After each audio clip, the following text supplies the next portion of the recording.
What were the Salem witch trials?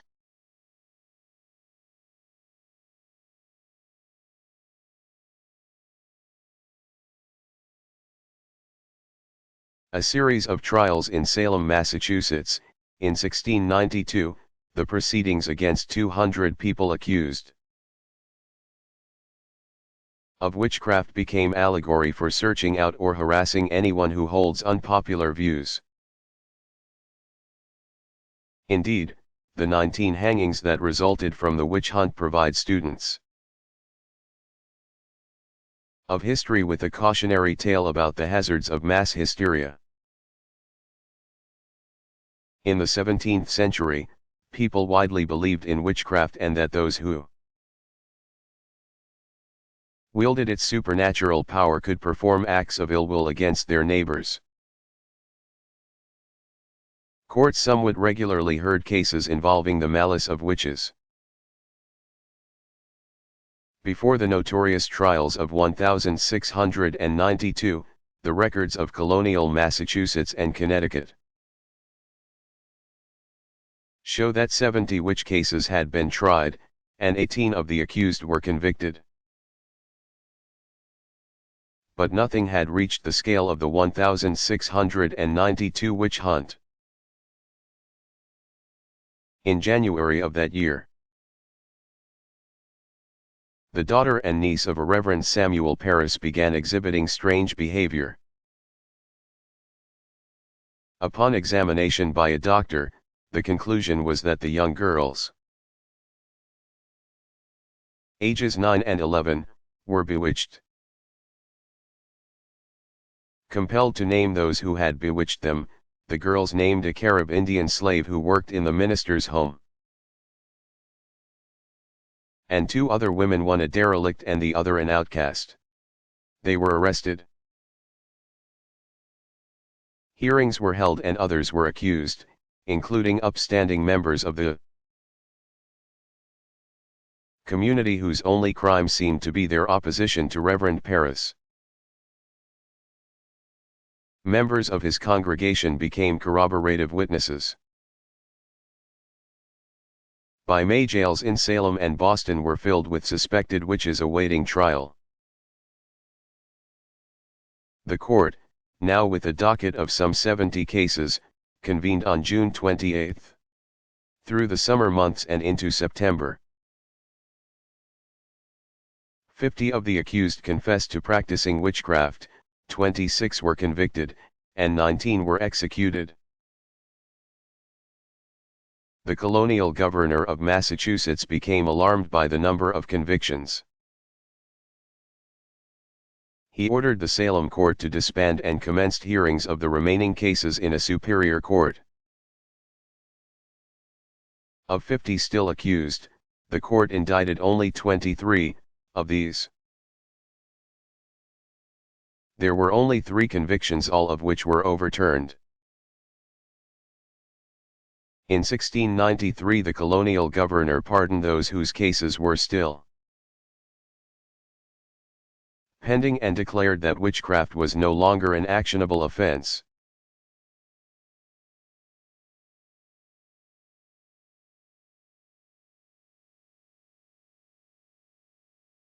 Why was President Andrew Johnson impeached?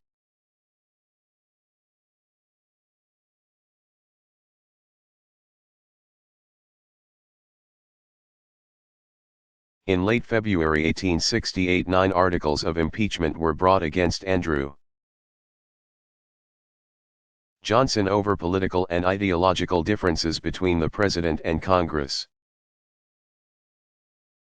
Johnson, self-educated, self-made, and outspoken, inspired people to either love or hate him. A Southern Democrat in the U.S. Senate,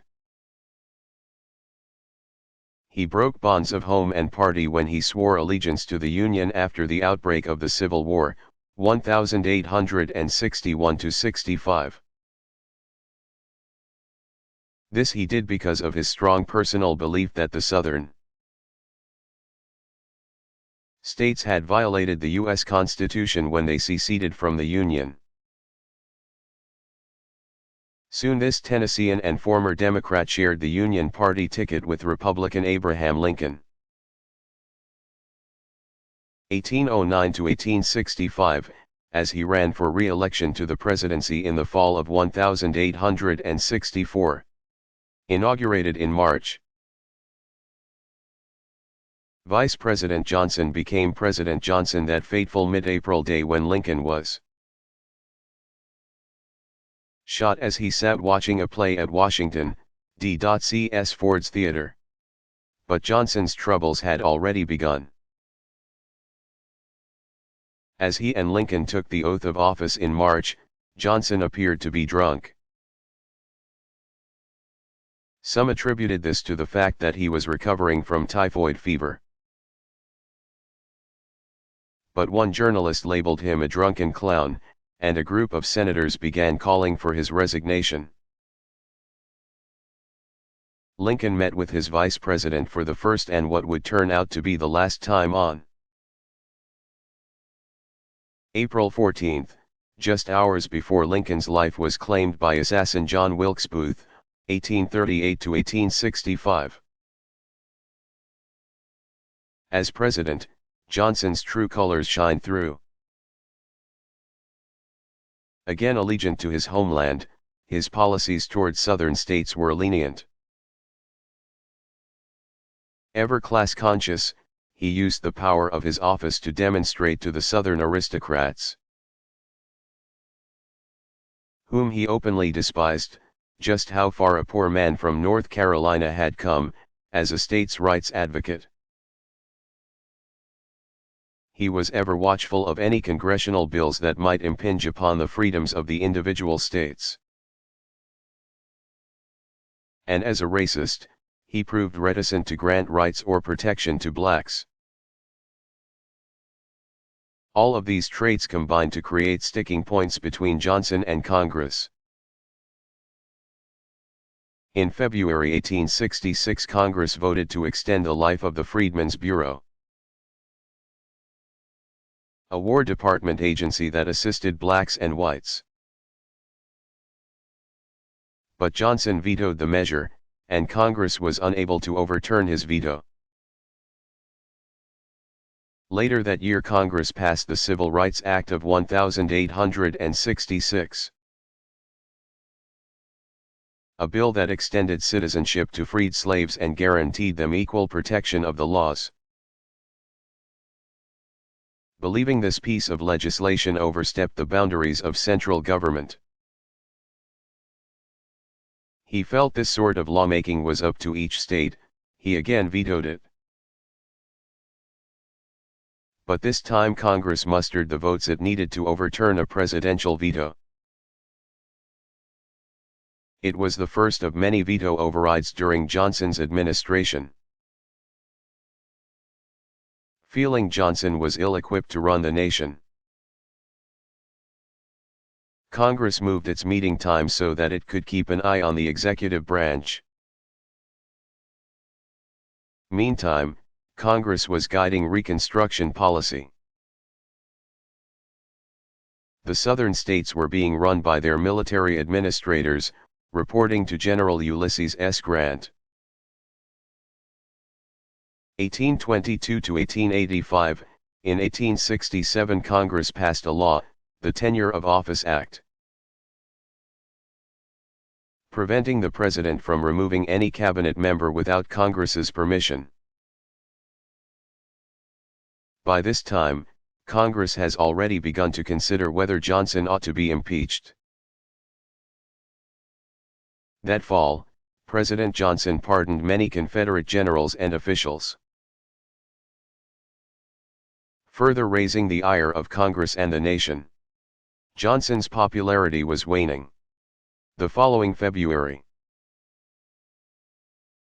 Grant attempted to replace Edwin Stanton, 1814 to 1869, as Secretary of War. Stanton, who was favored by Congress, refused to leave his office, physically chaining himself to his desk. Congress viewed Johnson's move as a violation of the Tenure of Office Act. and proceeded to hold impeachment hearings in the House of Representatives. Within a few days, the House approved a resolution of impeachment. On March 13, the trial began in the Senate. On May 19 the Senate voted on one of the articles of impeachment. It was considered to be the one most likely to receive the two-thirds majority vote required to convict the President. The measure failed by one vote. Subsequent votes resulted in the same tally. While many believe Johnson was an inadequate and unpopular president who made numerous mistakes while in office, many others believe he was not guilty of the high crimes and misdemeanors called for in Article 2, Section 4, of the Constitution. In fact, the law that he was accused of breaking, the Tenure of Office Act, was later overturned as unconstitutional.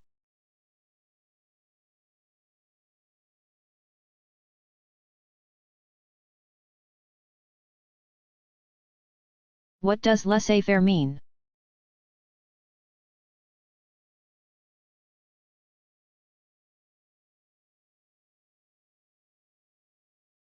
From the French, laissez-faire literally means to let people do as they choose. As an economic doctrine, laissez-faire opposes government interference in economic and business matters, or at least desires to keep government's role to an absolute minimum. Laissez-faire favors a free market, a market characterized by open competition. The theory was popularized during the late 18th century as a reaction to mercantilism. Noted Scottish economist Adam Smith, 1723–1790, was among the advocates of a laissez-faire market.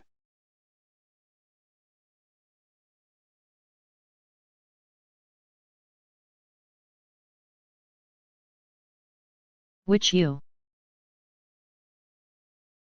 president held the first press conference?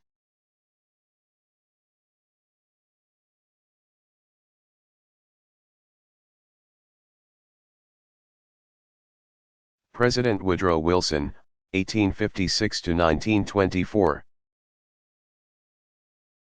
Was the first president to routinely assemble the press to answer questions for the public.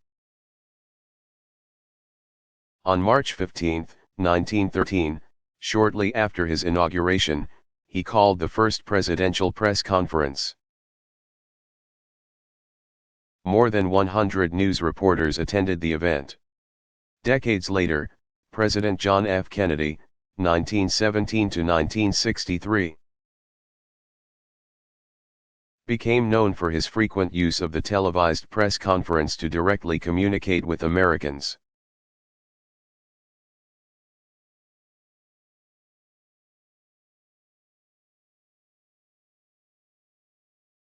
What was the kitchen cabinet?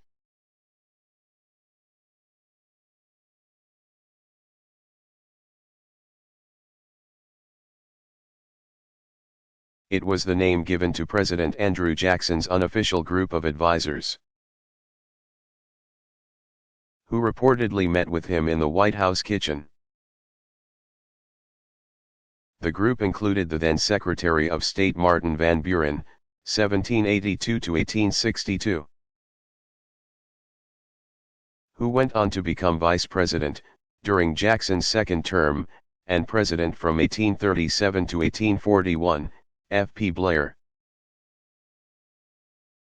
1791 to 1876, editor of the Washington Post, who was active in American politics and later helped get Abraham Lincoln elected to office, 1860, and Amos Kendall, 1789 to 1869. A journalist who was also a speechwriter for Jackson and went on to become U.S. Postmaster General. The kitchen cabinet was influential in formulating policy during Jackson's first term, 1829–33. Many believe because the president's real cabinet, which he convened infrequently, had proved ineffective. But Jackson, the seventh President of the United States, drew harsh criticism for relying on his cronies in this way. When he reorganized the cabinet in 1831, the kitchen cabinet disbanded. Jackson's favoritism to his circle of friends did not end with the kitchen cabinet, however. During his presidency, the spoils system was in full force. Jackson gave public offices as rewards to many of his loyal supporters. Though the term spoils system was popularized during Jackson's terms in office, it was his friend, Senator William Marcy, who coined the phrase when he stated, "To the victor belong the spoils of the enemy." Jackson was not the first president to grant political powers to his party's members, and the practice continued through the 19th century. However, beginning in 1883, laws were passed that gradually put an end to, or at least limited, the spoils system.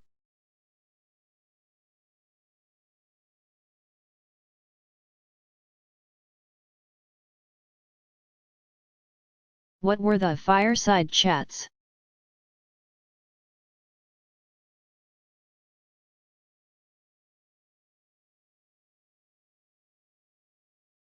They were radio broadcasts of President Franklin D. Roosevelt's, 1882–1945, messages to the American people. FDR began making the informal addresses on March 12, 1933. During the long and dark days of the Great Depression. In his efforts to reassure the nation, FDR urged listeners to have faith in the banks and to support his New Deal measures. Sometimes beginning his talks with "My friends," the radio broadcasts were enormously successful, and attracted more listeners than even the most popular broadcasts during this golden age of radio. FDR continued his fireside chats into the 1940s, as Americans turned their attention to the war effort.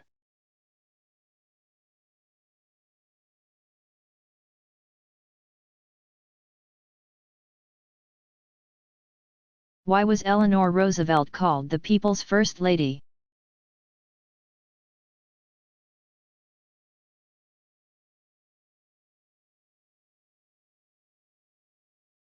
While several first ladies before her had also been active in the nation's life.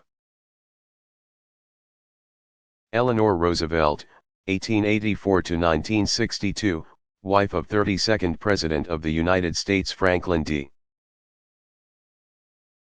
Roosevelt, 1882–1945, stands out as one of the country's most active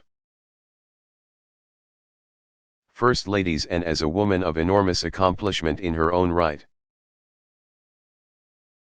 During her husband's administration, which began in the dark days of the Great Depression, 1929–39, and continued as the world again went to war, Eleanor Roosevelt acted not only as an advisor to the president, but as the president's eyes and ears on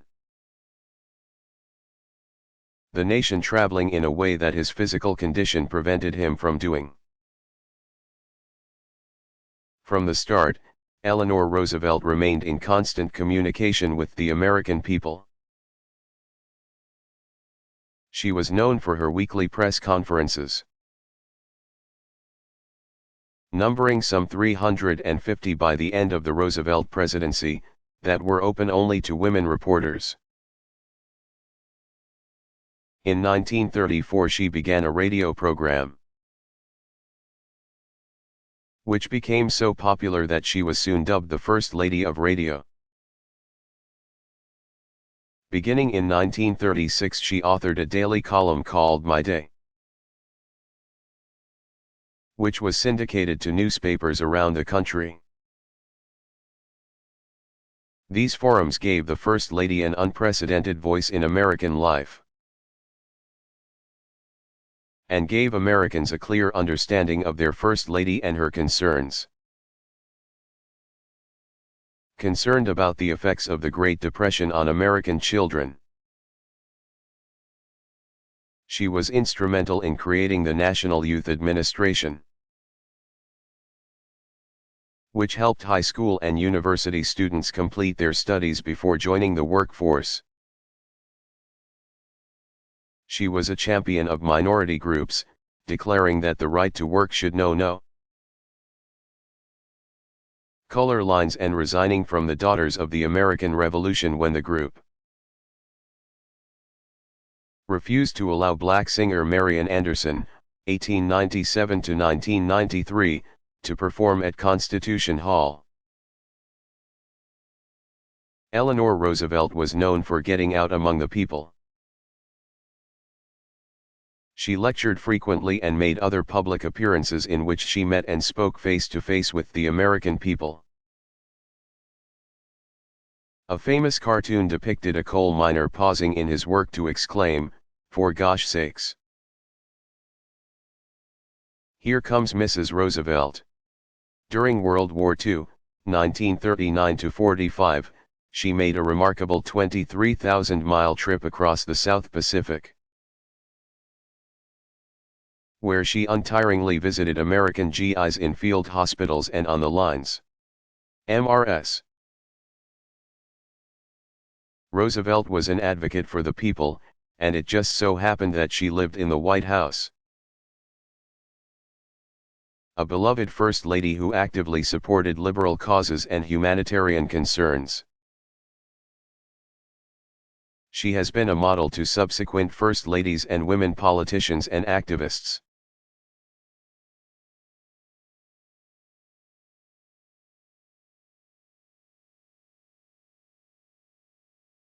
What are the Hague Conventions?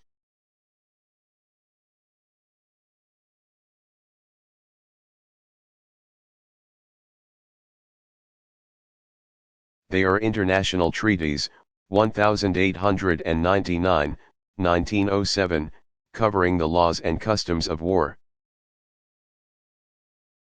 The First Hague Convention developed out of the Peace Conference of 1899, held in The Hague, the Netherlands, and convened by Russian Tsar Nicholas II, 1868–1918. Among the original goals was limiting the expansion of armed forces. Though the representatives there, from 26 nations, including the United States, failed to agree on a resolution to limit such expansion, they did agree on certain rules of engagement for war on land and at sea. Also, very importantly, they adopted the Convention for the Pacific Settlement of International Disputes. This convention set up the Permanent International Court of Arbitration and Justice, still in existence today. The court is in The Hague, where it is housed in the Peace Palace. A gift of American industrialist and philanthropist Andrew Carnegie, 1835–1919. A later convention, the Second Hague Peace Conference, was held in 1907. Representatives of 44 nations met for a period of 4 months. The Convention of 1907 modified and added to the first. Delegates resolved to meet again in 1915.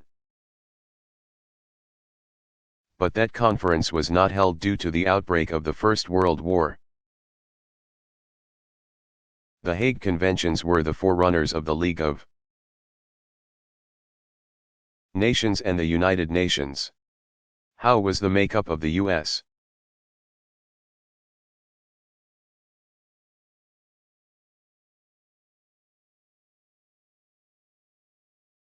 What does 40 acres and a mule mean?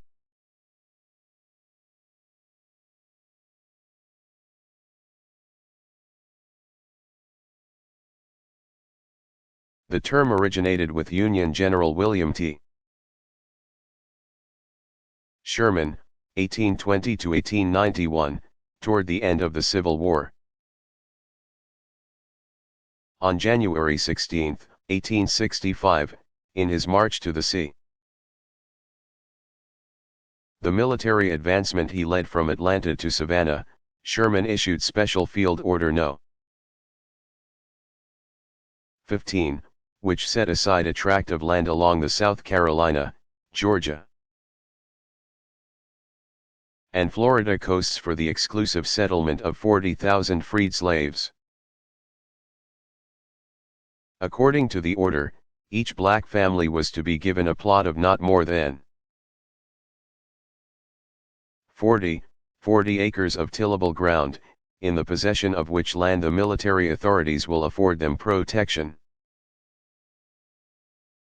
until such time as they can protect themselves, or until Congress shall regulate their title. All of the lands were former plantations that had been confiscated during the war. They became the jurisdiction of the Freedmen's Bureau. Though there was a provision for one or more of the captured steamers to ply between the settlements and one or more of the commercial points, to sell the products of their land and labor. There was no mention of providing a mule, or any other animal, to each freedman. The mules, tired army work animals, were distributed later to the landholders. News of 40 acres and a mule spread among the freed slaves. But soon after the war ended in April 1865, this promised to materially assist the freedmen was abandoned when President Andrew Johnson, 1808 to 1875, issued pardons for the ex-Confederates and ordered their lands returned to them.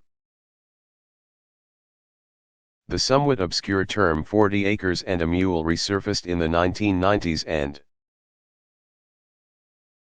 early 2000s as the issue of reparations came to the fore in the United States.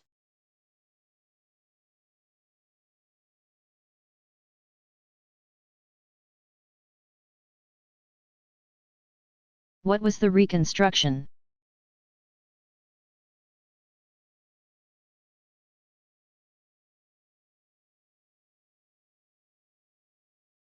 The Reconstruction was the 12-year period, 1865 to 77, of rebuilding that followed the Civil War. The last battle over, the South lay in ruins, food and other supplies were scarce, people were homeless. City centers had been destroyed, schools were demolished, railways torn up, and government was non-existent. Further, the nation had new citizens to enfranchise and protect the freed slaves. There was also the question of how to readmit each Southern state to the Union. In short, the nation's wounds needed to heal. But the long years of the Reconstruction brought only more divisiveness and quarrels. This time the battlefield was not Gettysburg or Chattanooga, but Washington. D.C. President Andrew Johnson, 1808 to 1875, a Southern Democrat and former slave owner, squared off with Congress, led by a radical Republican faction. The two branches of government fought over who should guide Reconstruction policy. Johnson favored a more tolerant and swifter approach to reuniting the nation. but his measures failed to protect the country's black citizens. Congress proceeded more cautiously, setting up military administrators in the South as an interim form of government until readmission of the states could be effected. In the end, Congress won out by overriding President Johnson's vetoes again and again. Congress passed the Civil Rights Act of 1866, which took a first step toward enfranchising the black population by guaranteeing the legal rights of former slaves, the Reconstruction Acts, 1867. Outlining how each Southern state would be readmitted to the Union, the Freedmen's Bureau Bill, which extended the life of the wartime agency in order to help Southern blacks and whites get back on their feet, and adopted the 13th, 14th, and 15th Amendments, the so-called Civil War Amendments. Since the South was based on agriculture,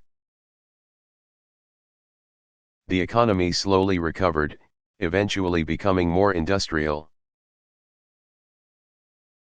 Public schools were established in each state, and the state governments became more open than they had been,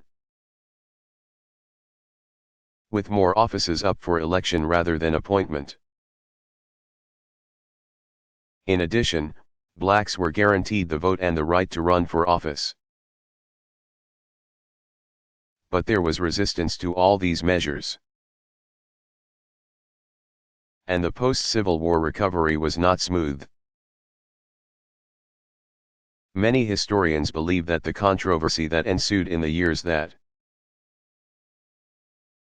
followed the Confederate surrender at Appomattox, April 1865, laid the groundwork for segregation and other injustices that brought on the civil rights movement. Many also believe that the problems are still with the country today.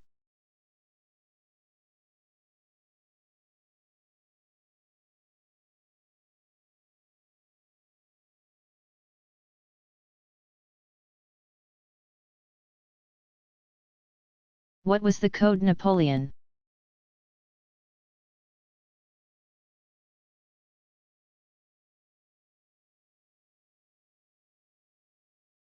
In 1800, just after Napoleon Bonaparte, 1769 to 1821, had come to power in France, he appointed a commission of legal experts to consolidate all French civil law into one code. The process took 4 years. The so-called Code Civil went into effect on March 21, 1804, the same year that Napoleon named himself Emperor of France, which he did in December. The laws thus took on the alternate name of the Code Napoleon or Napoleonic Code. It went into force throughout France, Belgium, Luxembourg, and in other French territories and duchies in Europe. The code represented a compromise between Roman law and common, or customary, law. Further, it accommodated some of the radical reforms of the French Revolution, 1789–99. The Code Civil set forth laws regarding individual liberty, tenure of property, order of inheritance, mortgages, and contracts.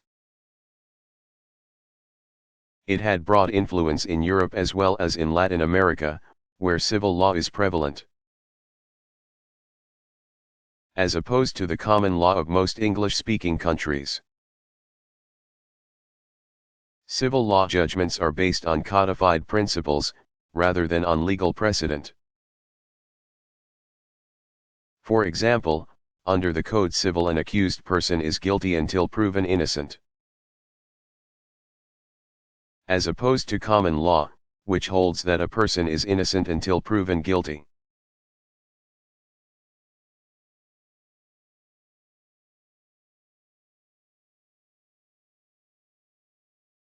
What is capitalism?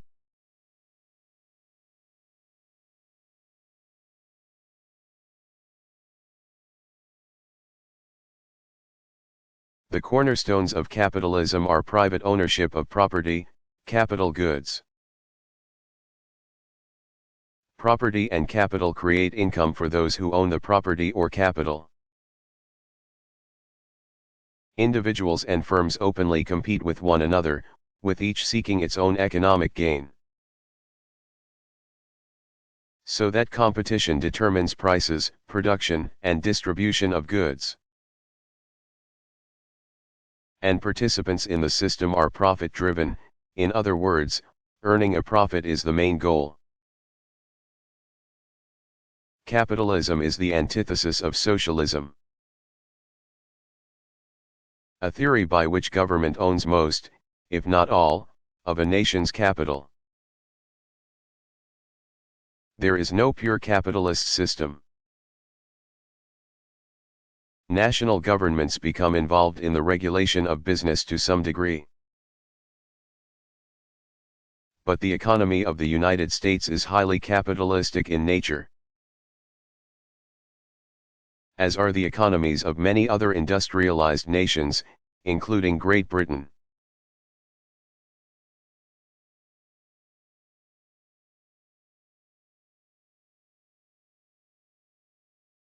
What was the lasting effect of the Clarence Earl Gideon trials?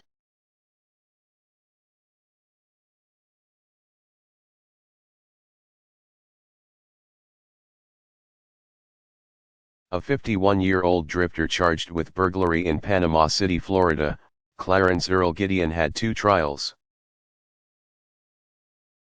In 1961 and 1963. But it's what happened between the two trials that is important to every American today. What might have been pretty standard fare in the day-to-day business of the American justice system? Gideon was charged with robbing a cigarette machine and a jukebox. The Gideon case instead made history when the defendant successfully argued that his constitutional rights had been denied when he was refused an attorney. Though he had a limited education, after a guilty verdict was handed down in his 1961 trial, Gideon knew enough about his rights to petition the Supreme Court, saying that his right to a fair trial, guaranteed by the Sixth Amendment, had been violated. Since he was not able to hire a lawyer to defend himself, the trial had not been fair. The petition, one of thousands the Supreme Court receives each year, somehow rose to the top. The High Court heard Gideon's case and agreed with his conclusion, calling it an obvious truth, and clearly stating that any person haled into court who is too poor to hire a lawyer, cannot be assured a fair trial unless counsel is provided for him. For Gideon, the opinion served to throw out the first trial, for the rest of America. It was assurance that regardless of the crime, a defendant would be guaranteed legal counsel. With the benefit of that counsel, Gideon's case was retried in 1963. He was acquitted on all charges.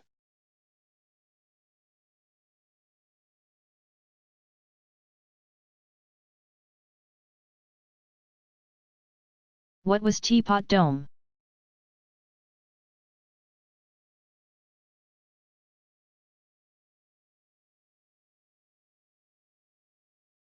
Teapot Dome was a notorious political scandal that was on a level with Watergate, 1972. While the early 1920s abuses of power affected President Warren G. Harding, 1865 to 1923, it was not Harding who was implicated in the crimes. Albert Bacon Fall, 1861–1944, Harding's Secretary of the Interior. Secretly transferred government oil lands at Elk Hills, California, and Teapot Dome, Wyoming, to private use, and he did so without a formal bidding process. Fall leased the Elk Hills Naval Oil Reserves to American businessman Edward L. Doheny, 1856–1935, in exchange for an interest-free loan of $100,000. Fall made a similar arrangement with another businessman, Harry F. Sinclair, 1876–1956, of Sinclair Oil Corporation, leasing the Teapot Dome reserves in exchange for $300,000 in cash, bonds, and livestock. The scandal was revealed in 1922. And committees of the U.S. Senate and a special commission spent the next 6 years sorting it all out. By the time the hearings and investigations were concluded in 1928, Harding had died. Fall had resigned from office and taken a job working for Sinclair, all three players Doheny, Sinclair, and Fall had faced charges, and the government had successfully sued the oil companies for the return of the lands. The punishments were light considering the serious nature of the charges. Fall was convicted of accepting a bribe, fined $100,000, and sentenced to a year in prison. While Doheny and Sinclair were both indicted but later acquitted of the charges against them, which included conspiracy and bribery.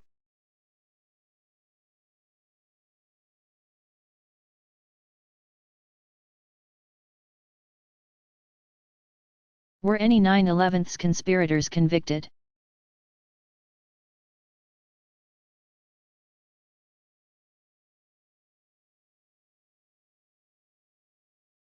Yes, but by 2005 there had been only one. French citizen Zacharias Moussaoui, 1968, was convicted in a U.S. court in Alexandria, Virginia. In connection with the September 11, 2001, attacks that claimed nearly 3,000 lives. Moussaoui was taken into custody by the Federal Bureau of Investigation, FBI. In August 2001, a flight instructor in Minnesota, where he was training, had reported him as suspicious. After the September terrorist attacks, Moussaoui continued to be held as the possible 20th hijacker. One of the flights on September 11 had 4 hijackers, the other 3 flights each had 5. For the next 3 years, the suspected terrorist was the subject of a sometimes dramatic legal battle. Moussaoui insulted the U.S. district judge hearing his case,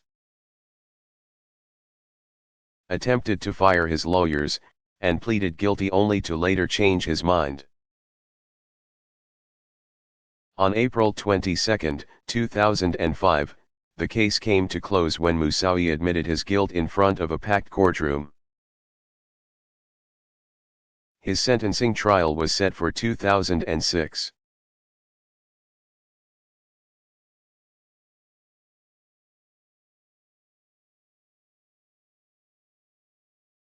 How were Theodore and Franklin Roosevelt related?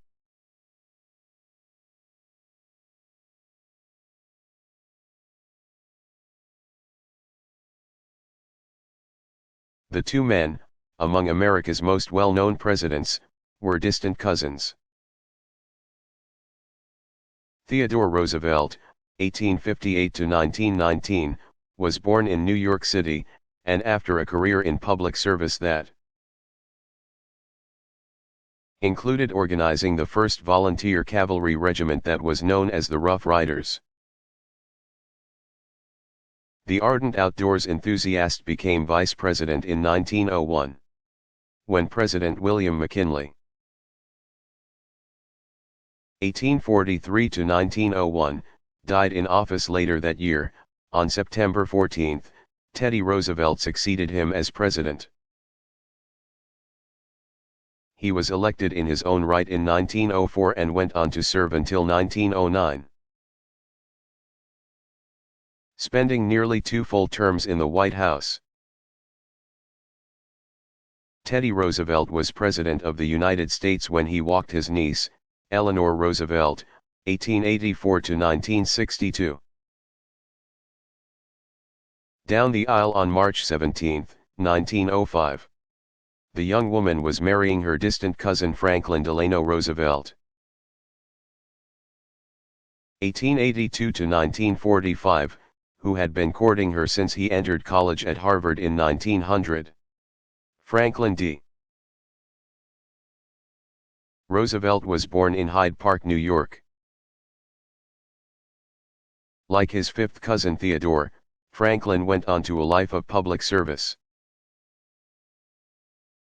which bore some remarkable similarities to that of his cousin.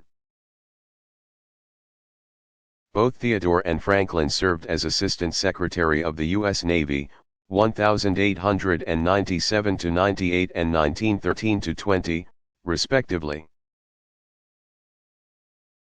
And both were governors of New York, 1899 to 1900 and 1929 to 1933, respectively. As presidents, both served the nation for more than one term, but Franklin Roosevelt made history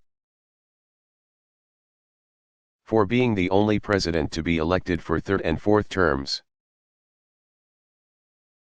In 1951, the U.S. Congress voted in favor of the 22nd Amendment, limiting presidential tenure to just 2 terms. Both served the country in times of conflict. For Theodore it was the Russo-Japanese War, 1904-05, which he was instrumental in ending with the Treaty of Portsmouth, New Hampshire, on September 5, 1905, and for which he was awarded the Nobel Peace Prize the following year. Franklin Roosevelt was one of the so-called Big Three leaders, along with Britain's Sir Winston Churchill, 1874 to 1965, and the Soviet Union's Joseph Stalin, 1879 to 1953. He coordinated the Allied nations' effort against Nazi Germany and Japan during World War II, 1939 to 45. He, too, was a champion of peace, having been central in laying plans for the United Nations. It's an interesting note, however, that when Teddy Roosevelt ran for president in 1912, he was opposed by his young Democratic cousin Franklin, then a state senator in New York, who supported Woodrow Wilson, 1856 to 1924, in the presidential race. After Wilson was elected, he appointed Franklin Roosevelt Assistant Secretary of the Navy, a post that delighted him for combining his vocation, politics, with his avocation, ships, and one that certainly furthered his political career. By the end of World War I, 1914-18, Franklin Roosevelt was a well-known national figure. Theodore and Franklin also shared an interest in outdoor activities, but Franklin's participation in sports was curtailed when he was stricken with polio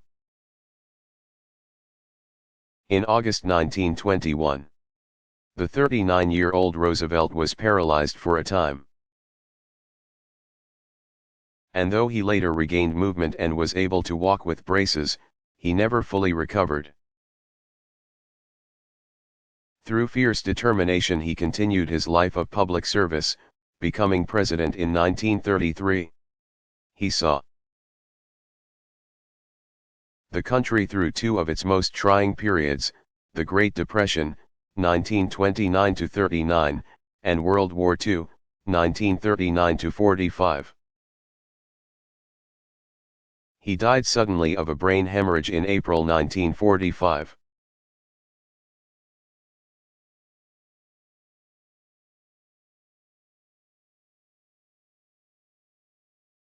What was the trial of the 20th century?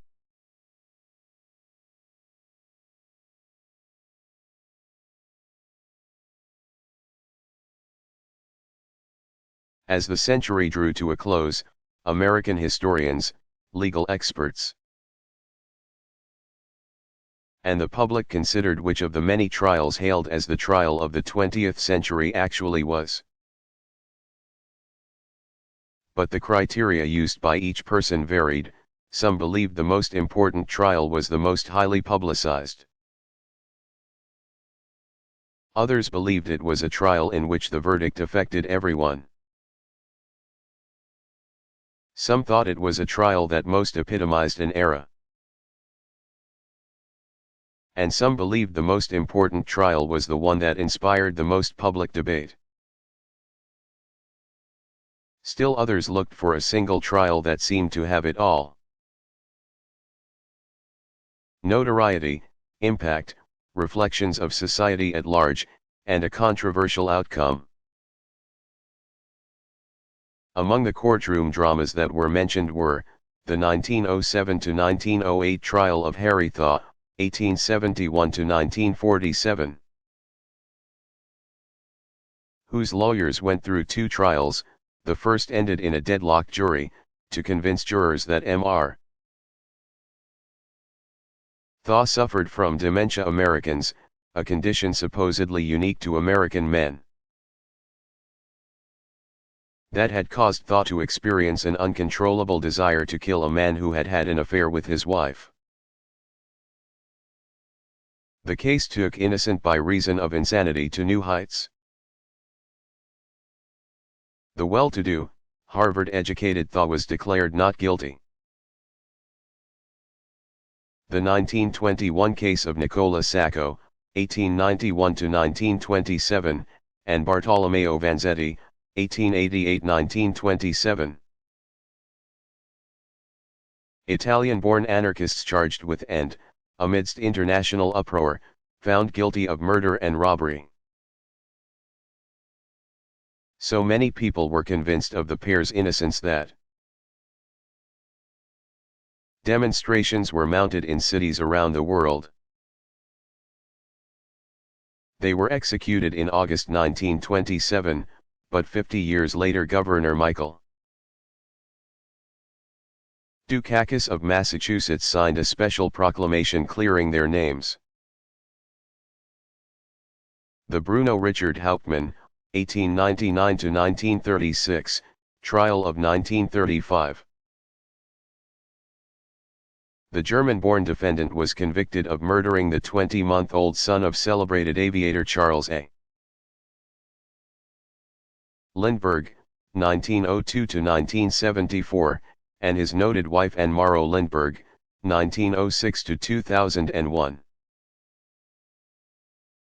After the child was kidnapped from the family's Hopewell, New Jersey home on March 1, 1932. For 2.5 months, the world had prayed for the safe return of Charles Jr. But the toddler's body was found on May 12, 2 miles from the Lindbergh home. Public outrage demanded justice. Evidence surfaced that implicated Hauptmann, who was tried January 2 to February 13, 1935. Found guilty, he died by electrocution. Influential journalist H. L. Mencken noted that the trial,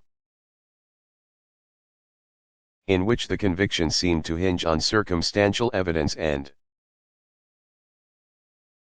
which was attended by a circus-like atmosphere, was the biggest story since the resurrection. Though many remained convinced that officials had acted hastily to bring a case against Hauptmann,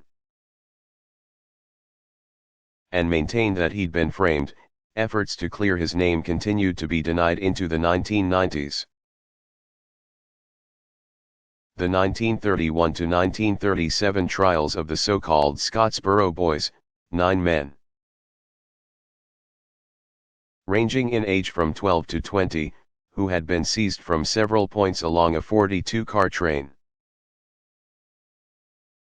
in northeastern Alabama and were promptly charged with raping 2 white women.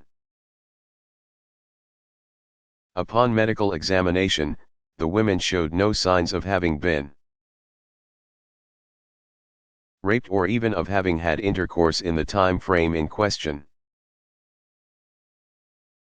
Nevertheless, the court of public opinion in the segregated South saw to it that 8 of the 9 were convicted of the crime. In spite of overwhelming evidence and testimony supporting their innocence. The 1995 case of former football player O.J. Simpson, 1947, who was tried and acquitted in the murders of his former wife, Nicole, and her friend, Ronald Goldman. One observer said this trial had it all: women, minorities, public interest, domestic violence. Fallen hero, and through its live media coverage had exposed the legal system to the public. Other trials routinely mentioned in considering the question included the cases of convicted murderers Leopold and Loeb, the infamous Scopes monkey trial, which pitted faith against reason, religion against science, and tradition against modernity, the Nuremberg trials, which established a process that brought war criminals to justice, the case of Alger Hiss, who was either a traitor or the victim of a framing for political advantages at the highest levels, and the Rosenberg espionage case. Undoubtedly there are trials missing from even this long list. There can be no definitive answer to the question.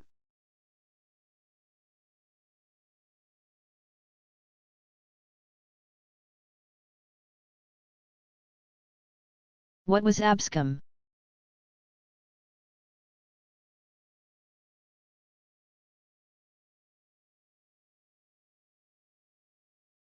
Abscom was an undercover operation conducted by the Federal Bureau of Investigation,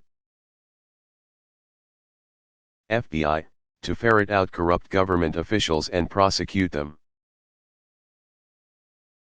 In 1978, agents began posing as American representatives of Arab businessmen whose company, the fictitious Abdul Enterprises Limited, was willing to buy political influence in the United States. Abscom comes from the first 2 letters of the business name, with the word scam added to the end. The trap was set. The first to be caught was Congressman Michael Ozzie Myers, 1943, of Pennsylvania, who was videotaped accepting a $50,000 bribe and saying, "I'm going to tell you something real simple and short: money talks in this business." Other officials also fell prey to the sting operation. All of them were arrested on charges of bribery and conspiracy. The first of 7 trials got underway in 1980. None of the officials were acquitted. Most faced fines and or imprisonment, and all of them lost their offices. The wide net cast by Abscom had caught 1 U.S. Senator, 6 representatives in Congress, 1 mayor, 3 members of the Philadelphia City Council, 1 INS, Immigration and Naturalization Service, inspector, 1 lawyer, 1 accountant, and many of their associates. The FBI operation and the resulting trials and punishments. Sent a loud warning to any public official subject to influence.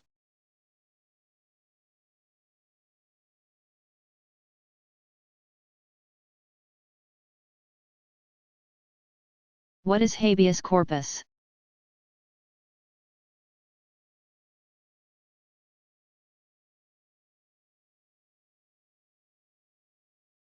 The writ of habeas corpus, which is roughly translated from the Latin as "you should have the body," is considered a cornerstone of due process of law. It means that a person cannot be detained unless he or she is brought in person before the court, so the court can determine whether or not the person is being lawfully held. The notion dates back to medieval England. Many historians believe that habeas corpus was implied by the Magna Carta. 1215, Article 39 states, "No freeman shall be taken or imprisoned, or exiled, or in any way destroyed, except by the lawful judgment of his peers or by the law of the land." The writ was reinforced by Britain's Habeas Corpus Amendment Act of 1679, which stated that the Crown, King or Queen, cannot detain a prisoner against the wishes of Parliament and the courts. The English introduced the concept in the American colonies. And when the U.S. Constitution 1788 was written, it declared, in Article I, Section 9, that habeas corpus shall not be suspended unless when in cases of rebellion or invasion the public safety may require it.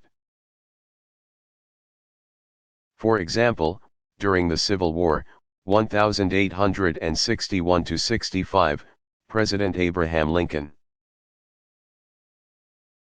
1809–1865, suspended habeas corpus, and during Reconstruction, 1865–77. It was again suspended in an effort to combat the activities of the Ku Klux Klan.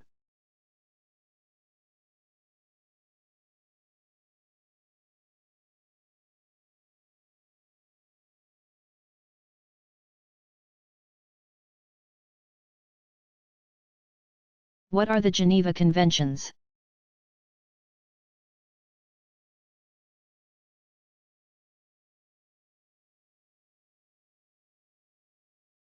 The Geneva Conventions are humanitarian treaties signed by almost all of the approximately 200 nations in the world today. There were 189 signatories as of 2003. The treaties were forged in Geneva, Switzerland, in 1864, 1906, 1929, and 1949. The initial protocols, of 1864, gave rise to the Red Cross. There were 2 amendments, called protocols, in 1977. In their entirety, the Geneva Conventions set standards for how signatory nations are to treat the enemy during war. They cover access to and treatment of battlefield casualties, treatment of prisoners of war, POWs, and the treatment of civilians. The summaries of each convention and protocol are as follows. Convention I. For the amelioration of the condition of the wounded and sick in armed forces in the field. Sets forth the protections for members of the armed forces who become wounded or sick. Convention II, for the amelioration of the condition of wounded, sick, and shipwrecked members of armed forces at sea. Extends protections to wounded, sick, and shipwrecked members of the naval forces. Convention 3, relative to the treatment of prisoners of war, Geneva. Lists the rights of prisoners of war. Convention 4, relative to the protection of civilian persons in time of war, Geneva.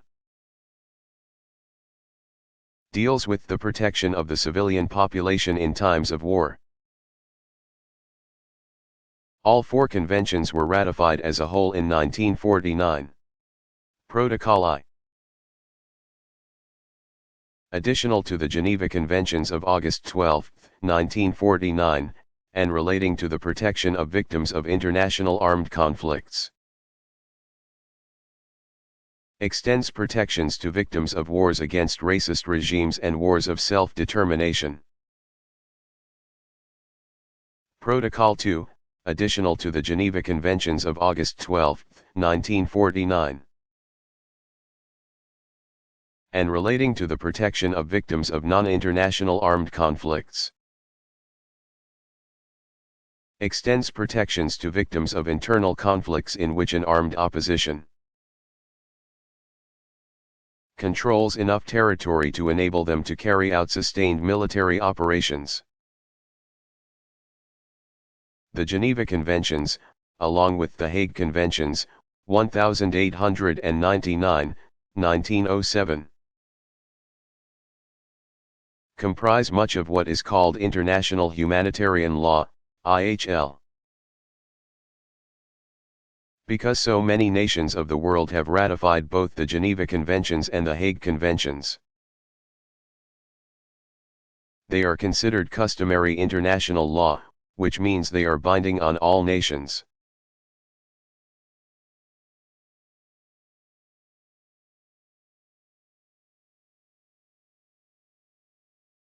What were scalawags?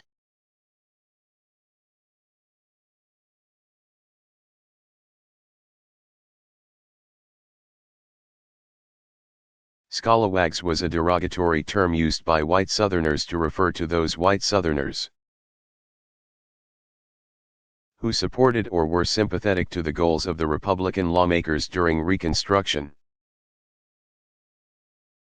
1865 to 77, the years of rebuilding that followed the American Civil War, 1861 to 65. The Republican Party was the object of much contempt in the American South during the mid to late 1860s. Congress was dominated by radical Republicans who were able to overturn presidential vetoes to achieve their goals. While President Andrew Johnson, 1808 to 1875, supported a lenient policy toward the Southern rebel states, Congress favored a more gradual approach to reunification. In order to prevent another resurgence in the South, Congress delayed the readmission of former Confederate states until Republican governments could be established in them. Congress was also determined to enact legislation and sponsor constitutional amendments that would extend the rights of citizenship to freed slaves. After 4 years of brutal combat during the war, many Southerners saw fit to side with the Union and with the Republican lawmakers who were determining Reconstruction policy. President Andrew Johnson had proved himself an ineffectual leader, and Congress had mustered enough votes to repeatedly override him. In fact, they impeached him in 1868. Some whites in the South, contemptuously called scalawags, joined with Northern businessmen and politicians, derisively called carpetbaggers, as well as the freed slaves to forge a new South.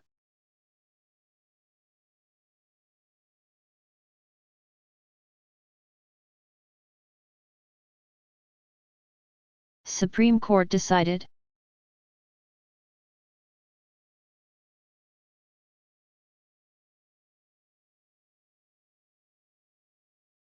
Article 3 of the U.S. Constitution, 1788, states that the judicial power of the United States shall be vested in one Supreme Court. It goes on to describe the High Court's jurisdiction, but it does not specify how the court was to be formed or how many justices it would consist of. These matters were left to Congress, which in 1788, the year the Constitution was ratified, passed the first Judiciary Act, formulating the court's original organization. It had just 6 members, the Chief Justice, plus 5 associates. Subsequent congressional acts have modified the Supreme Court's organization and jurisdiction. Since 1869 the court has consisted of 9 members. The Chief Justice and 8 associates who, once named, serve for life. Justices are appointed by the President but must be approved by the Senate. According to Article 2 of the Constitution,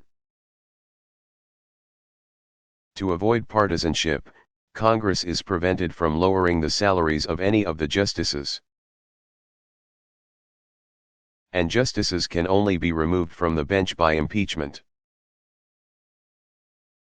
A formal document that charges a public official with misconduct. Cases reach the High Court through appeal, lower court decisions that are formally challenged, and the justices make their rulings based on a majority vote. Who was the first Chief Justice of the U.S.?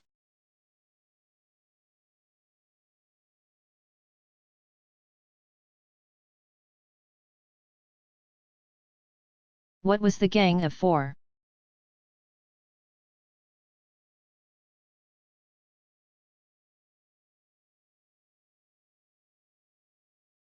The Gang of Four was a group within China's Communist Party that, under the leadership of Mao Zedong's wife,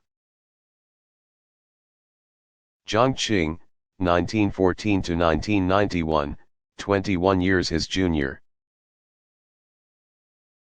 carried out its own power-hungry agenda and plotted the takeover of the government from Chairman Mao, 1893 to 1976. A former stage and movie actress, Jiang was also an astute student of politics. In the late 1960s, at which time she had been married to Mao for some 30 years, she became associated with former army commander Lin Biao, and the pair conspired to stage a coup. In 1970, at a Communist Party conference, they announced that Lin had surpassed Mao as the leader of the people. 1 year later Lin and Jiang tried to overthrow Mao's government. Failing, Lin fled the country, his plane was later shot down, and Jiang succeeded in covering up her involvement in the affair. But she continued her subversive activities, associating with 3 other members of the Politburo, the chief executive and political committee of the Communist Party. In 1974 Mao publicly admonished his wife and her cohorts, Wang Hongwen, Yao Wenyuan, and Zhang Chunqiu, to cease their power-seeking activities. Infighting in the party had already resulted in Mao's loss of influence. 2 years later, on September 9, 1976, Mao died. The Gang of Four were arrested and thrown into prison. There they remained for years while the case against them was formulated. resulting in an indictment that consisted of 20,000 words. Finally, on November 20, 1980, the Gang of Four expanded to include 6 other conspirators. Were put on trial charged with counter-revolutionary acts, including sedition and conspiracy to overthrow the government. Persecution of party and state leaders, suppression of the people, and plotting to assassinate Mao. During nearly 6 weeks of testimony, Jiang's machinations were revealed to the 600 representatives who attended the trial, held in an Air Force auditorium in western Beijing. As well as to the Chinese press, foreign press was prohibited from attending. Her laundry list of malicious acts as ringleader of the Gang of Four included public humiliation and even torture of Communist Party rivals, execution of her personal enemies. Inspiring the fear of the masses, and purging the arts of anything that did not carry a revolutionary theme. Jiang, while not denying many of these acts, insisted that she had all along acted at the behest of her husband, Mao. During the explosive testimony and presentation of evidence, which included tapes and documents substantiating the state's case against Jiang, she made outbursts, was temporarily expelled from the courtroom, was dragged screaming from the courtroom twice, and even taunted her accusers into executing her, saying it would be more glorious to have my head chopped off. In the end, Jiang and one other conspirator were found guilty and sentenced to death. Later commuted to life in prison. And the 8 others were also found guilty and charged with sentences ranging from 16 years to life in prison. Jiang died on May 14, 1991, in what appeared to be a suicide.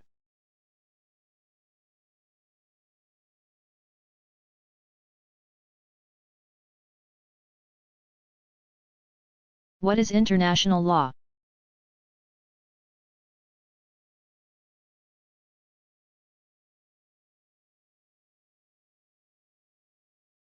As interpreted by Dutch jurist and humanist Hugo Grotius, 1583–1645. Natural law prescribes the rules of conduct among nations, resulting in international laws. His 1625 work, titled Concerning the Law of War and Peace, is considered the definitive text on international law, asserting the sovereignty and legal equality of all states of the world. But the notion also had its detractors, English philosopher Thomas Hobbes, 1588–1679, among them. Hobbes insisted that since international law is not enforced by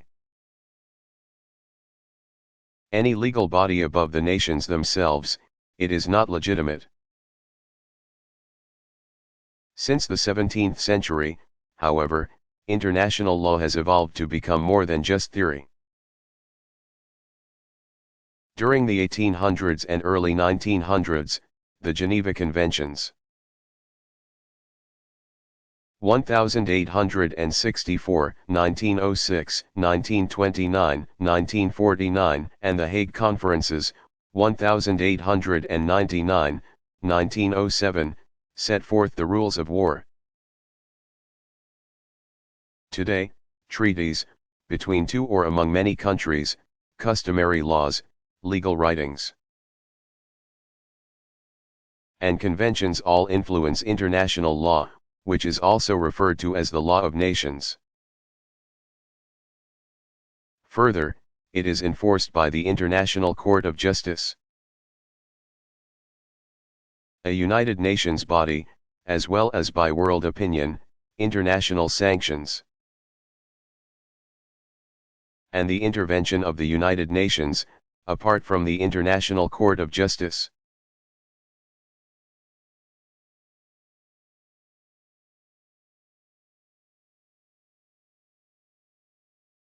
Was despotic Romanian leader Nicolae Ceausescu brought to justice?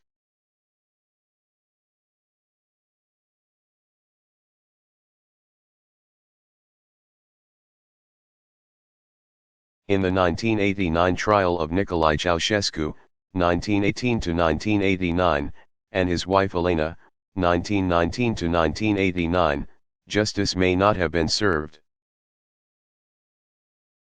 But many believed the tyrannical communist leader of Romania had indeed met with just deserts. The December 25 trial of the Ceausescus lasted all of 60 minutes.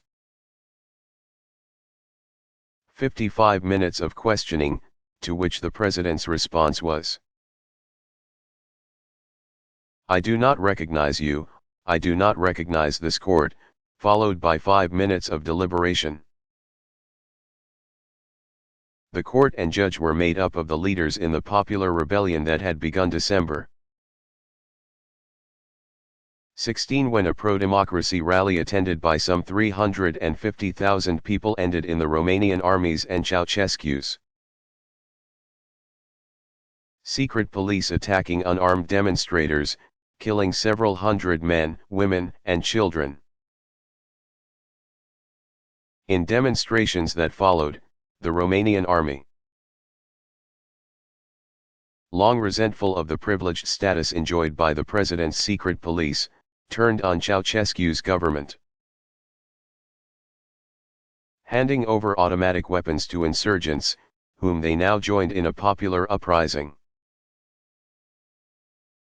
On December 21, state television and radio came under the people's control, as did the Communist Party's central building and the Royal Palace, which were later found to be replete with luxuries and were also connected by a maze of tunnels. The Ceausescus and a few of their close associates tried to flee, but were captured on December 22, the same day that mass graves were found, revealing the secret police's torture and destruction of several hundred men, women, and children. The rebels drove the Ceausescus around for 3 days, averting the still loyal secret police. Realizing that time was not on their side, the captors assembled an extraordinary military tribunal in a small schoolroom at an army barracks. A defense lawyer was provided for Ceausescu. Counsel urged the former president to plead guilty by reason of insanity. He refused. The charges against Ceausescu included genocide, the massacre of demonstrators, and subversion of the economy for his own benefit. 1 hour later, the guilty verdict was delivered. Asked if they wished to appeal the decision, the Ceausescus remained silent. They were promptly taken outside, where a squad opened fire on the former president and his wife. Videotape of the brutal killings. The squad had fired as many as 30 rounds, was shown on Romanian television. By December 30 the country was controlled by rebel forces.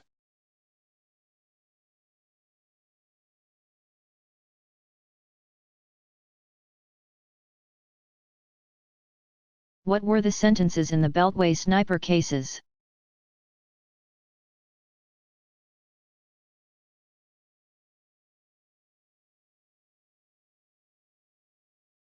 The October 2002 shootings that left 10 people dead and 3 critically injured in the Washington, D.C. area set off a flurry of legal activity, which was still underway 3 years later. Two men had been found guilty by juries in separate trials in Virginia in late 2003, John Allen Muhammad. Born John Allen Williams 1960- was sentenced to death, and accomplice Lee Boyd Malvo, aka John Lee Malvo 1985- received life imprisonment without parole. Since he was a minor at the time of the shooting spree, the death penalty could not be applied in his case. In October 2004, under a plea deal in two other Beltway sniper cases, Malvo received other sentences of life imprisonment without parole and 8 years on gun charges. Muhammad and Malvo were arrested on October 24, 2002, in connection with the Beltway sniper attacks. The random shootings, which terrified suburban Washington and gripped the nation, began with a killing in a grocery store parking lot in Wheaton, Maryland, on the evening of October 2. Within the next 16 hours there were 4 more shootings and 4 more dead. By October 22 there were 8 more sniper shootings, 3 of the victims survived. People were targeted as they went about their daily busyness, pumping fuel outside gas stations, loading parcels into their cars in parking lots, arriving at school, and crossing streets. Tips led investigators to issue federal warrants for Muhammad's and Malvo's arrests on October 23, 2002. They were taken into custody early the following morning at a rest stop in Maryland. The two men faced charges in several states as well as the District of Columbia. In addition to Virginia and Maryland, the pair had been tied to crimes in the state of Washington,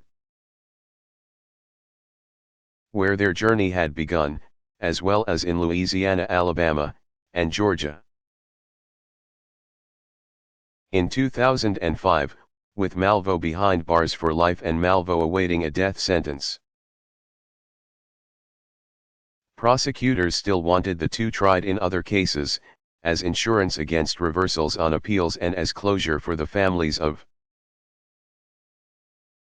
victims. But legal analysts questioned the high price of further trials, defense costs alone for Muhammad and Malvo, who received court-appointed, and publicly paid, defenders, were expected to near $1 million. The highly publicized sniper shootings added strength to the gun control lobby. According to federal law, neither Muhammad nor Malvo could buy firearms. The weapon they used in their deadly spree was shoplifted from a Tacoma, Washington, gun store. The store owner and the gun manufacturer were named in a civil suit by the Legal Action Project of the Brady Center to Prevent Gun Violence on behalf of the victims and their families. In 2004, a $2.5 million settlement was reached in the case.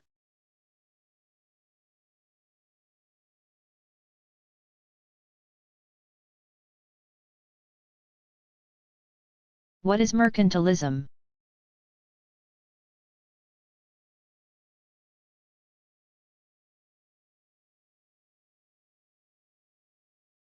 An economic system that developed as feudalism was dissolving, at the end of the Middle Ages 500-1350. Mercantilism advocates strict government control of the national economy. Its adherents believe a healthy economy can only be achieved through state regulation. The goals were to accumulate bullion, gold or silver bars, establish a favorable balance of trade with other countries, develop the nation's agricultural concerns, as well as its manufacturing concerns, and establish foreign trading policies.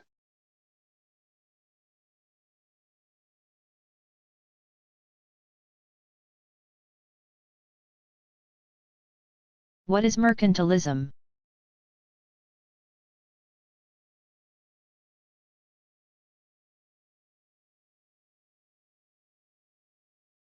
An economic system that developed as feudalism was dissolving, at the end of the Middle Ages 500-1350.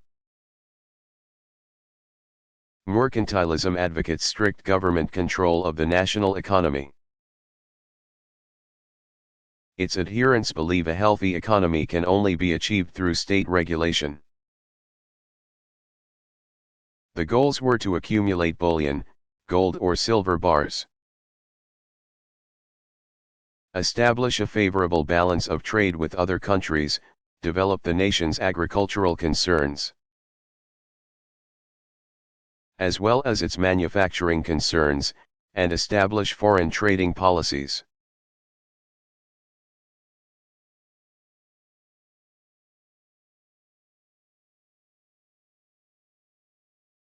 Who was Adam Smith?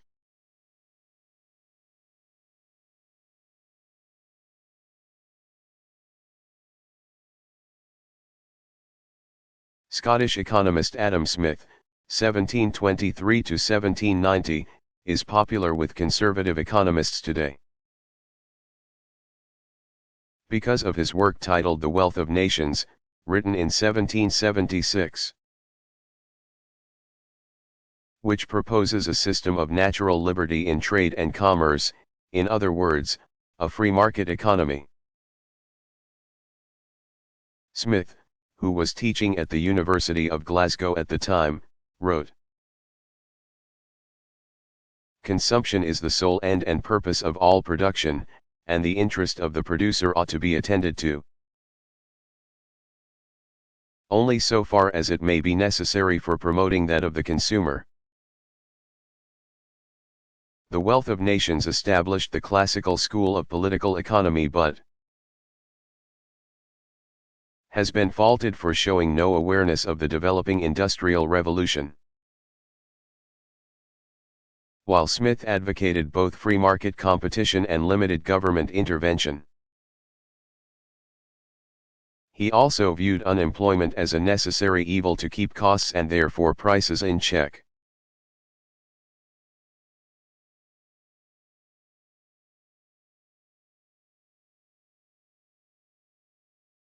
Who was Adam Smith?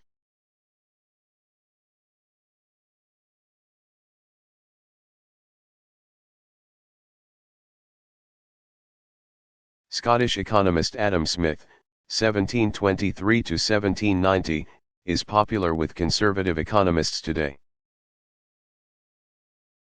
Because of his work titled The Wealth of Nations, written in 1776, which proposes a system of natural liberty in trade and commerce, in other words, a free market economy.